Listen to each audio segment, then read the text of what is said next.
And here we go again. We are going to read the Bible. And the version, ASD, ang salita ng Diyos. And there's a correlation. It's actually connected to what we've read earlier. 2 Corinthians chapter 4, verse 7 to 12. Pero babasahin po natin. Ang babasahin natin ngayon is Marcos, Kapitulo 13, versikulo 9 hanggang 13. So, Mark chapter 13, verse 9 to 13. Ngayon, babasahin ko na. Basahin ko na po. Verse 9. So, continuation po ito ng kahapon.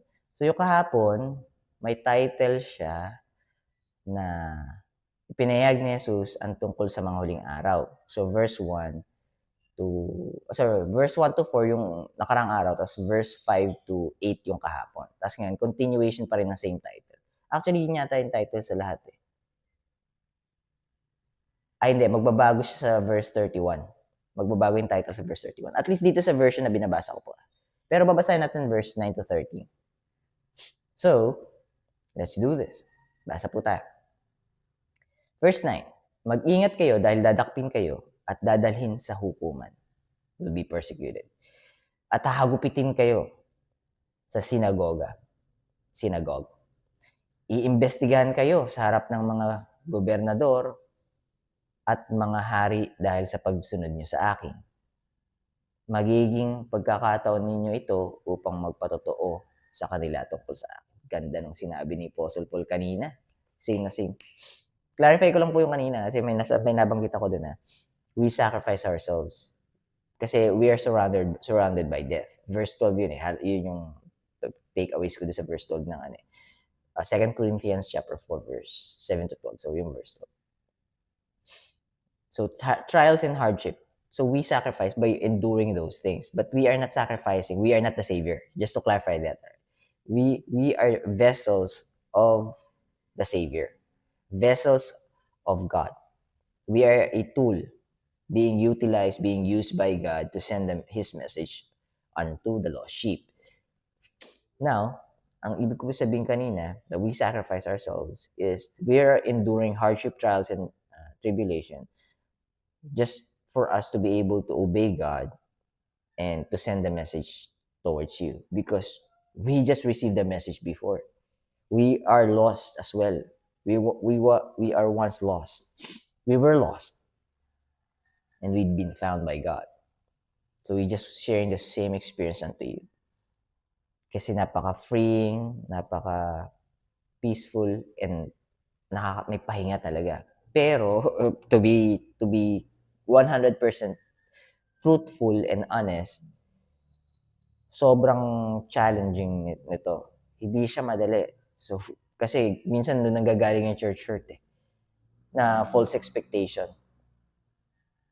Yung peace of mind na binabanggit ko is peace of mind that after all of these things, once I've surrendered the last breath that I have to God, when God take me home, I'll be with Him. That's the peace. And that's the rest. Hindi yung hindi sure. Burden kasi yun eh. Pag you're unsure, if you're unsure, it means you don't trust God. Because if you look up, you know it's hard to create. What's above us, hard to create. All right, let me just clarify that. What's above us that is visible in our naked eyes. No one could replicate it. No one among us. Kahit pag samasamahin natin utak ng lahat ng scientists, lahat ng mathematician, they could not recreate what's above us. Yung kita sa naked eyes natin. I wasn't talking about heaven yet. But what's above us when you look up? No one could recreate it. No one.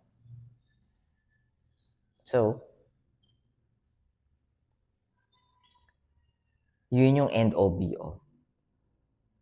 Na after this, after ng buhay natin dito, makakasama natin yung nag-create ng lahat ng to.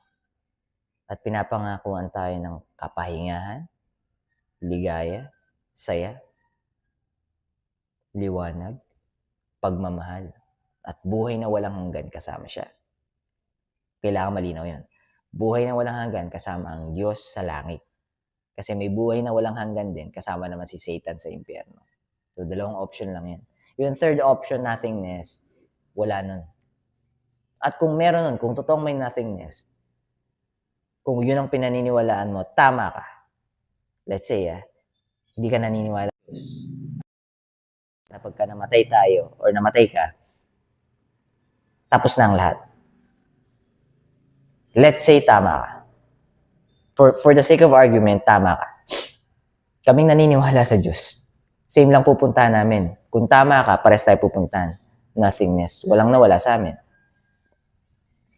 But we're trying to live by the commandments of God. And what is that? Dalawang bagay.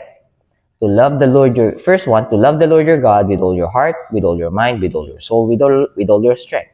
To put God first in our priority. That's the first commandment. And the second one is like unto it. To love your neighbor as yourself. Imagine that. Yun din ang gusto mo. Kaya lang, iba lang yung reasoning. You're loving your neighbor. You're not doing anything wrong to another human being, so you couldn't receive wrong things for another human being, from another human being. However, because the heart is deceitful above all things and desperately wicked, who can know it? People are corrupt and trying to be selfish. Sometimes they are not doing it deliberately. Sometimes they're doing deliberately what? Hurting other people. If it's not deliberately, hurting other people by being selfish. But if it's deliberately, still being selfish. Now, after that, we blame God. Oh, kung totoo Diyos, bakit niya inalaw to? Wait a minute, one moment, think about it. Who are those people who are to blame? Is it really God? When we are the one who's destroying ourselves? We are blaming God by the actions, for the actions of someone else. And that's Satan being successful on deceiving us. See that? He hurt you, right? Blame God. See that? He lied about you, right? He lied to you, right? Blame God. We're not blaming, we're not telling or asking or saying, why Satan? It's always, why God? Why God? Why God? The Bible is real because the Bible is going against man. And God saw that the wickedness of man was great in the earth, and every imagination of the thoughts of the heart is only evil continually. Show me a book who is telling people that they are wicked and evil. Tell me someone who could say that. Who's also who's perfect, righteous, and holy. Because the only one who could say that, the only one who could judge someone else, is the one that cannot be judged. And it is God. It is God. The heart is deceitful above all things, desperately wicked. Who can know it? Imagine that. The Bible is telling us that we are deceitful because we have hearts. Who's going to buy that book? And those 40 authors who wrote this book, 39 Jews, one, arguably Gentile or a Jew as well, Luke the physician, are already dead. And the Bible is free. Someone selling it because of worldly expenses. They bought the paper, they print it out, they need to sustain that, reprinting it.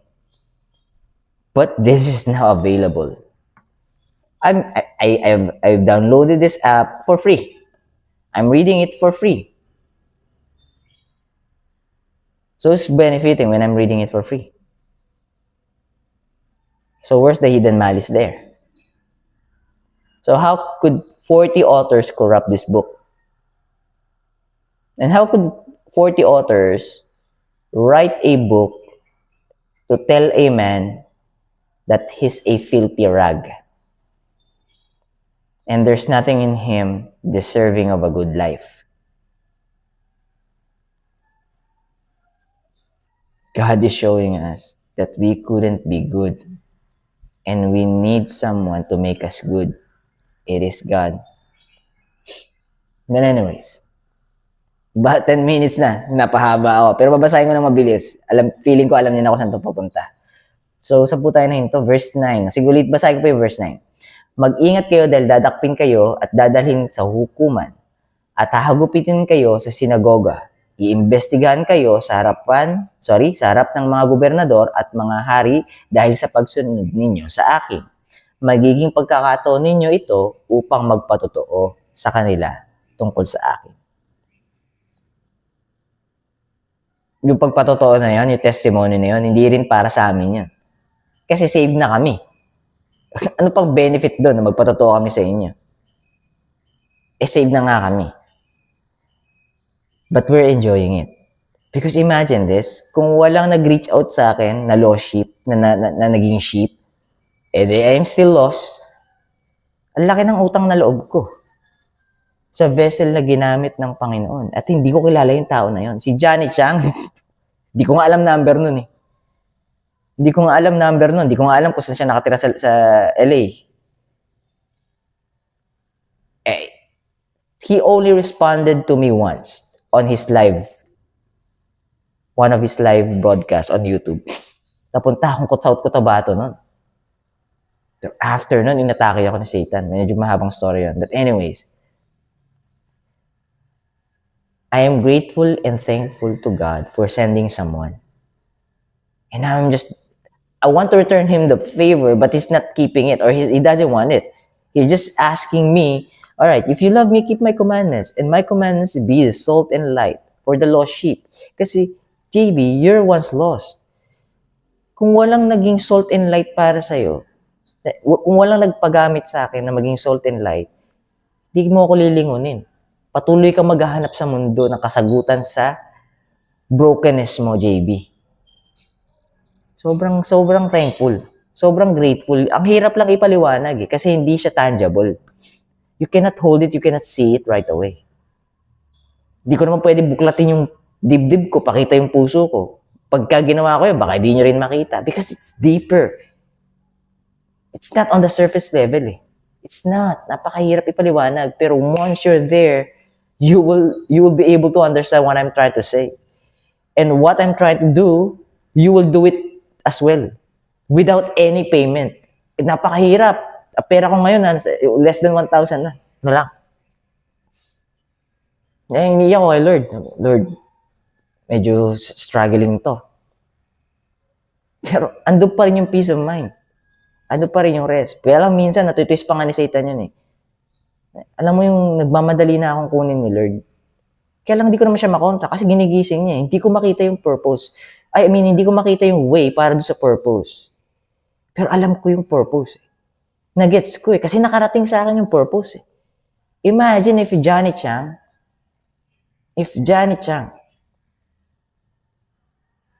tried to do the things that he was doing before, he would be dead by now. He said it. Kung ako rin, same din. Di nyo na ako makikita rito. If I'm doing the things that I'm doing or I'm thinking about before, you will not be seeing me talking to this camera and uploading this video, this testimony of mine on the internet for it to stay on the internet. So once I pass away, it will stay there.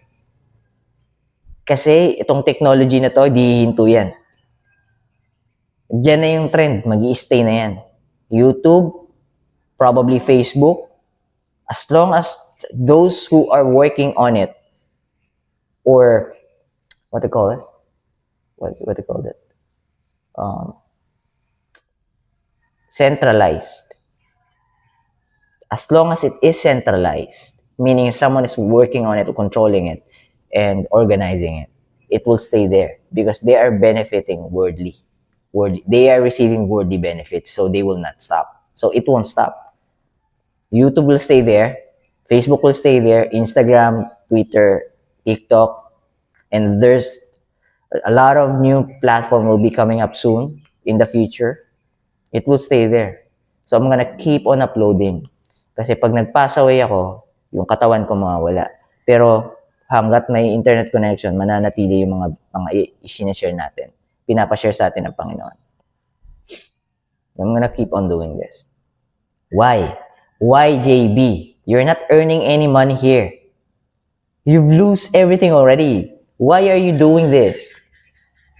Because I'm so grateful and thankful to God that even though I am unworthy, undeserving, unrighteous, wretched sinner, filthy rag, that if I'm going to look at myself, I am not deserving to be with Him or to at least look at Him. But He said, no, look at me. Look at my eyes. Show me your face. When you were yet sinner, JB, I died for you. Not when you're clean, but when you were sinner. When you were filthy rags, you claim that you're filthy rags, right? You're a filthy rag, right? Yes, Lord. I died for you. Paano nyo maaari sa akin yun? Eh, yung ex ko nga tawag sa akin, hipokrito. Fake. Napakasakit ng mga sinabing salita the last time that we've seen each other.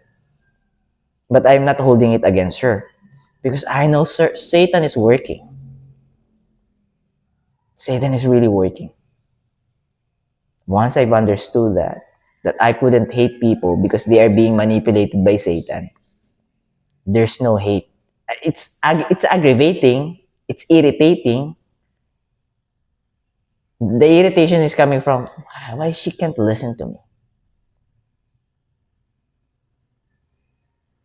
She judged me right away without even trying to give me the last chance that God given me.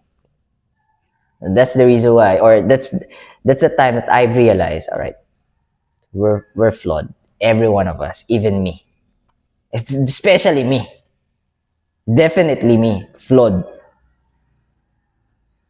So how could a flawed human being couldn't forgive someone that hurt them? If they know that they have hurt someone else as well. So the only way to make it right is to share the gospel to someone else. Them that has ears to hear, let them hear. Them that hasn't have any ears to hear or doesn't have time to listen, so be it. But there will be someone that will be listening. Share the gospel unto them. So I'm just shooting my shot. I'm going to listen to this, but I'm shooting my shot. God will message to those people that really needs to hear this message. Gagamitin niya kung ano man yung sinashare ng tagasunod niya, ng bondservant niya. Sa tamang oras. Some of my friends are asking me, telling me, do this thing, para magkaroon ng views. Hindi ko naman sila hayaan nyo na. Hindi ako nagmamadali. Kung mamatay man ako at walang views yan, hayaan mo lang dyan yan. Basta gagawin ko to, i-upload ko to. May makinig o wala. Kunyari, namatay ako ngayon. Tapos after 100 years, walang nakikinig doon sa mga sinasabi ko, okay lang. Ibig sabihin, hindi pa magagamit ni Lord sa time na yon. Eh, malay mo, after 200 years pala. Tapos babe, isang soul na napapindot. Tapos nadinig niya. Tapos na-realize niya, oh nga no. Ba't ko ba tinatry bayaran yung kasalanan ko? Eh, hindi sapat yung buhay ko pambayad sa kasalanan ko. Bakit hindi ko hayaan ang Diyos magbayad? Eh, ino-offer niya na yung sarili niya. Kita mo yun? Come unto me, all ye that labor and are heavy laden, and I will give you rest. Himayin niyo yung verse na yun. Matthew chapter 11, verse 28. Himayin nyo to the brim, sa kabuturan. Kabuturan nung verse. Sa pinaka-depth nung verse. Tapos tell me, kung yung puso ng Diyos wala doon sa verse na yan. Doon pa lang sa verse na yun Come unto me, all you that labor and are heavy laden, and I will give you rest. Lapit kayo sa akin, punta kayo sa akin, takbo kayo sa akin, pagka mabigat na at wala ka nang magawa. Lapit ka, hirap ka na, bigat ka na, sukong-suko ka na, huwag kang bumigay kay Satan, lapit ka sa akin, bibigyan kita ng pahinga. Grabe yung Diyos. Kaya lang si Satan, gusto niya, huwag kang makinig sa Diyos. Hindi totoo sinabi ng Diyos, kita mo napakahirap ng buhay, asan ang pahinga dyan? Teka muna, hanggang kailan yung buhay na sinasabi ni Satan na mahirap? Panghabang buhay ba yan?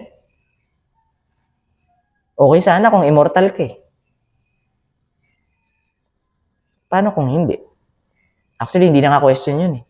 Ang dami ng evidence na every hour, someone dies.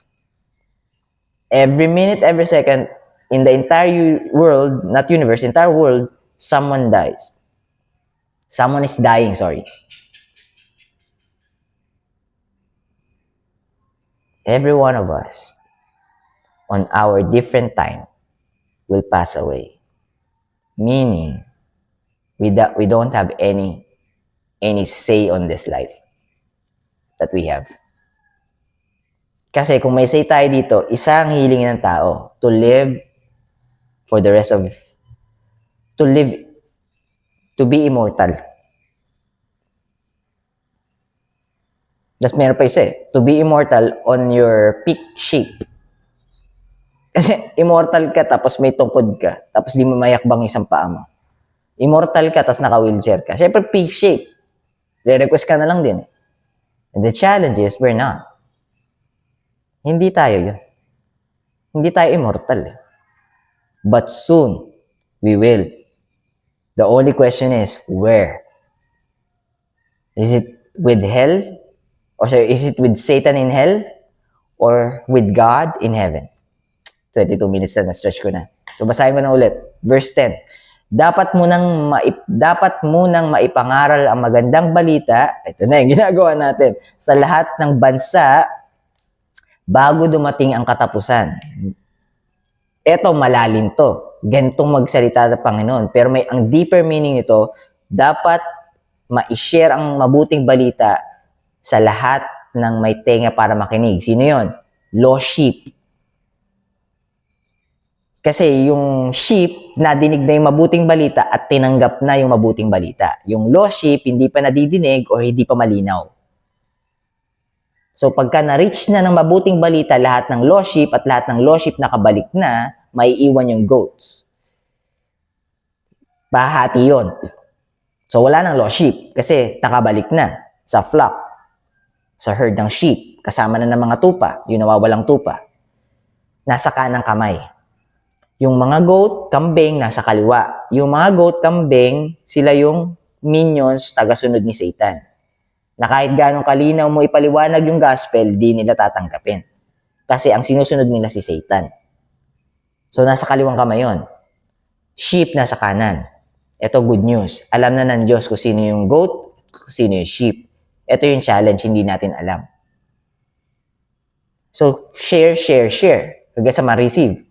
Ngayon, pagka lahat ng nawawalang tupa nakabalik na sa kawan ng mga tupa, babalik ang Panginoon, iaangat ang mga tupa, papunta sa langit, at yung mga kambing, itatapon sa impyerno. Kasama ni Satanas. Ano na yun? Pang 5 years old na explanation na yan. Ngayon ang tanong, ang argument, totoo ba yan?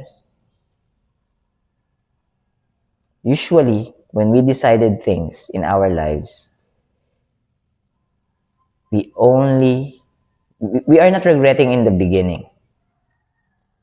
Regret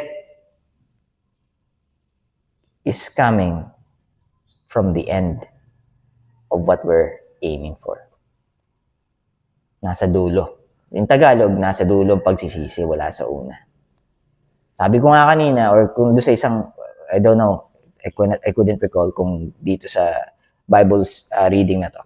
Pero sabi ko kanina, kung walang langit at lupa, kung walang heaven and hell, kung walang langit at impyerno, ibig sabihin, nothingness, ang totoo, kung nothingness ang totoo, kaming naniniwala sa nag-iisang daan, the way, the truth, and the life, which is Jesus Christ, and He's the only way to the Father. We that genuinely, sincerely, truthfully believing in Him, if there's no heaven or hell, and if they were right that there's no heaven and hell, we are wrong. But even though we're wrong, we're just getting the same thing that you were getting. If you don't believe God, if you don't believe there's heaven or hell, or if you don't believe the way.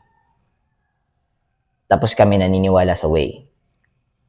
Hindi ka naniniwala kay Jesus, kami naniniwala kay Jesus, namatay tayo parehas, at tama ka, mali kami, nothingness ka pupunta, nothingness din kami pupunta.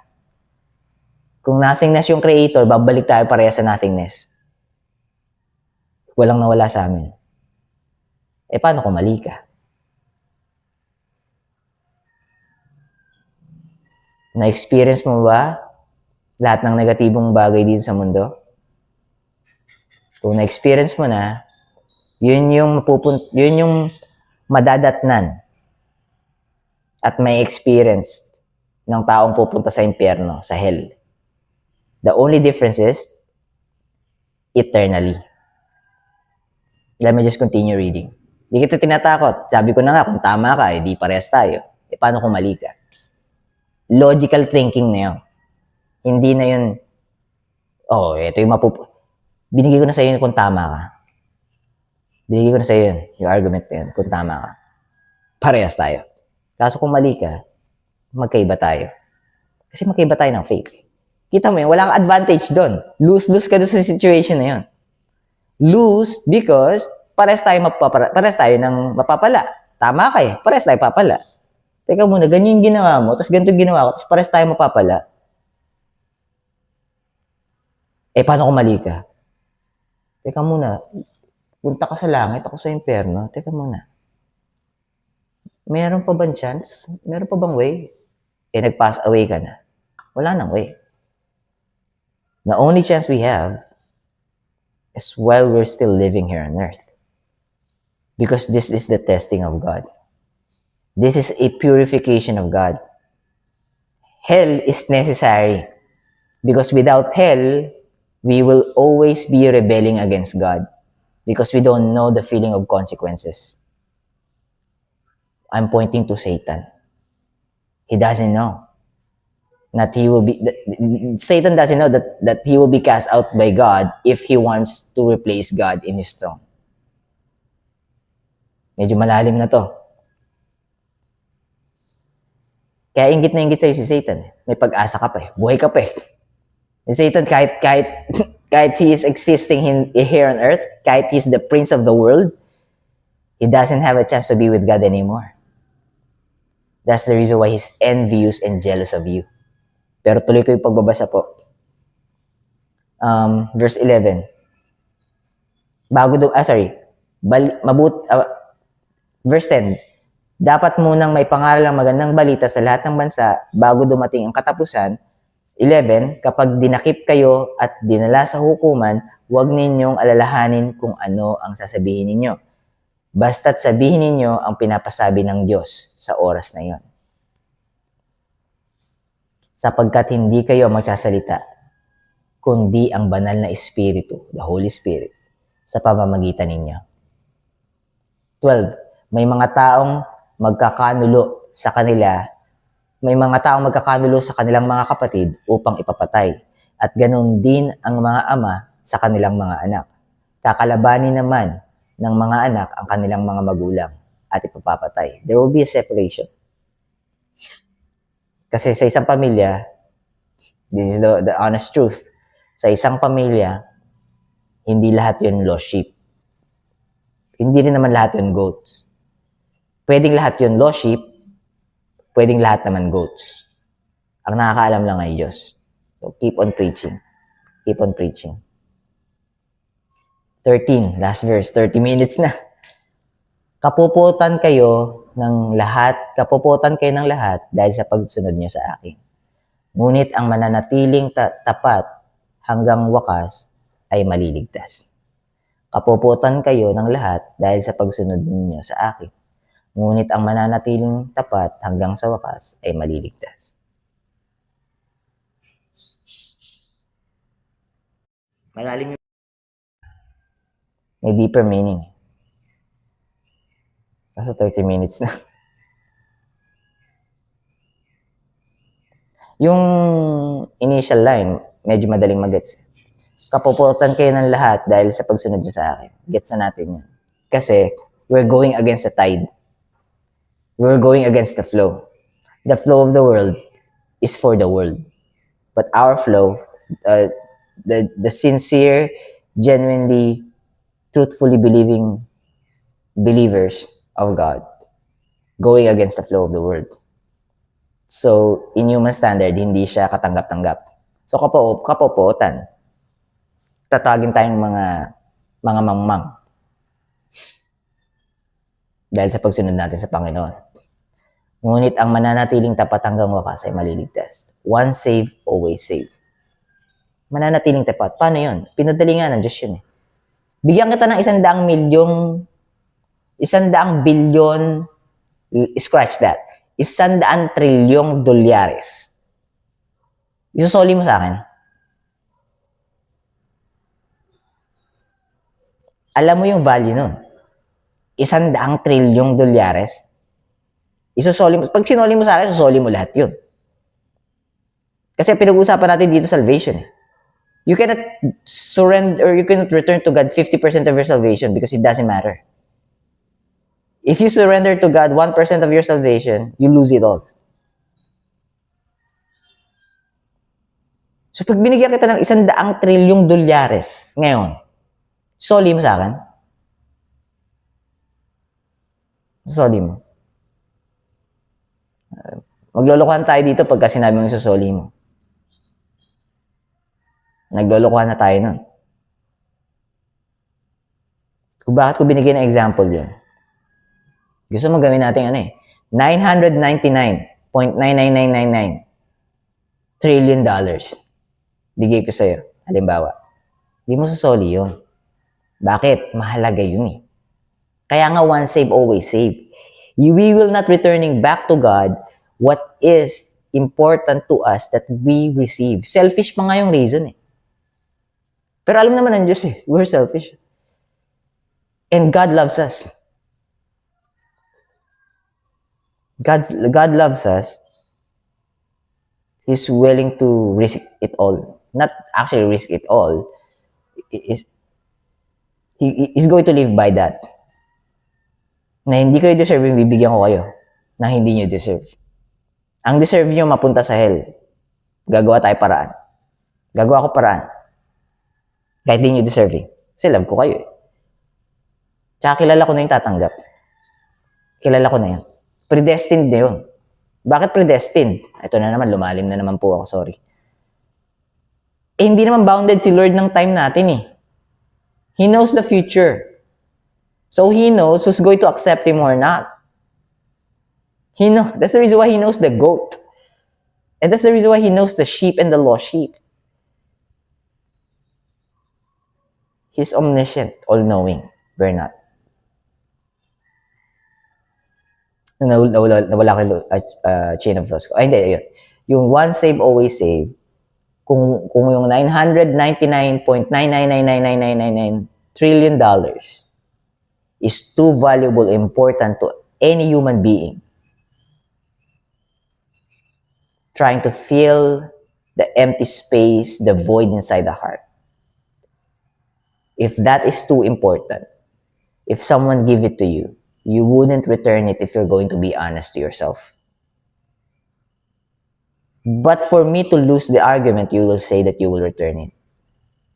But you know to yourself, it's a lie. Now, being with God in heaven, there's no equal value in terms of money. So what do I mean by that?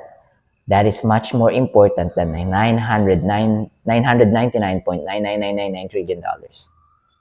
If that is more important than $999.999.999 trillion, it means you will not return it to God.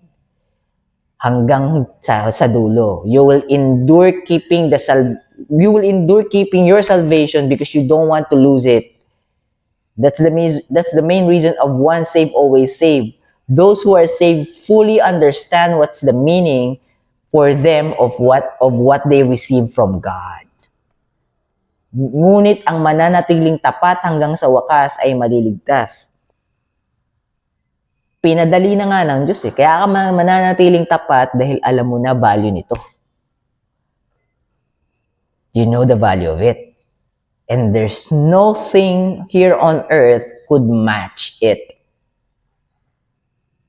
And you know that you're going to live this wretched world one day.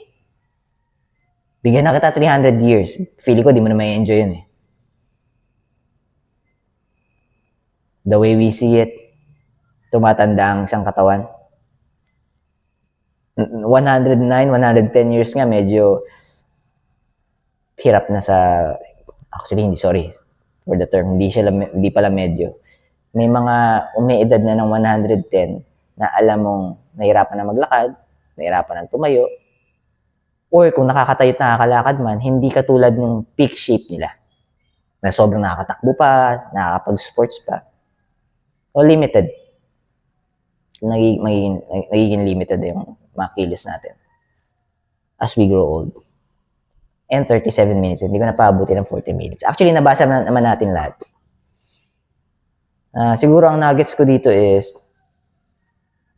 following God is not easy. But God foretold that already. So it's expected. But His yoke is easy and His burden is light. Because it is temporary. It is temporary. It will pass. And if you're of God, once it passed, you will receive eternal life with Him. And that's the end all be all. That's the end all be all. And you will endure it once you've understood it. So, then I'll let you go. Napahaba na, sorry. God bless you. Keep safe. I'll be seeing you tomorrow for another ASD, ang Salita ng Diyos Bible reading. Bye for now.